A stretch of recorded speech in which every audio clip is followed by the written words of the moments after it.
नहमदुहु व नुसल्ली अला रसूलिहिल करीम।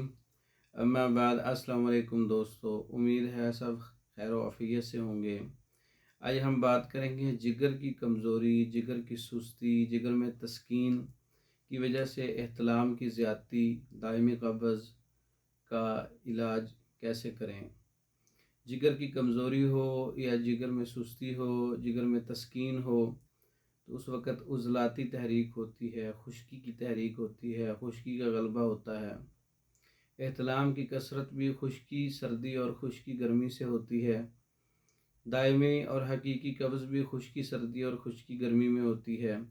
अगर ये तमाम इलामात हों तो उज़लाती तहरीक होती है। उज़लाती असाबी खुश्की सर्दी वाली हो सकती है या उज़लाती गुद्दी खुश्की गर्मी वाली हो सकती है। इलाज के लिए खाने से पहले 4 मुलय्यन का इस्तेमाल करेंगे। गुद्दी उज़लाती मुलय्यन 4 मुलय्यन, और खाने के 1 घंटा बाद 5 मुलय्यन गुद्दी असाबी मुलय्यन का इस्तेमाल करेंगे।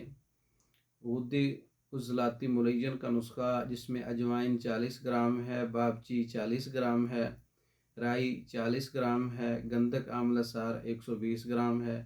तमाम अज्ज़ा को अलग अलग पाउडर करके एक जान कर लें।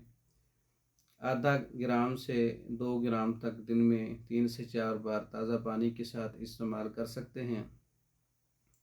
इसके फ़वाइद किसी दूसरी वीडियो में बताऊंगा आपको, बहुत से फ़वाइद हैं इसके।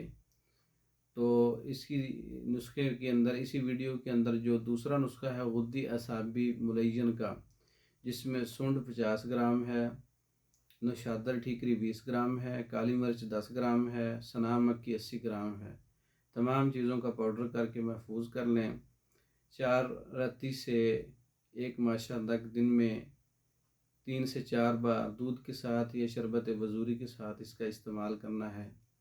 इन दोनों नुस्खों के इस्तेमाल से दायमी कब्ज़ हो या एहतलाम की कसरत हो, या इसके अलावा जिगर की कमज़ोरी हो, जिगर की सुस्ती हो, जिगर में तस्कीन हो, तो इसके इस्तेमाल से बहुत से फ़ायदे और भी हैं।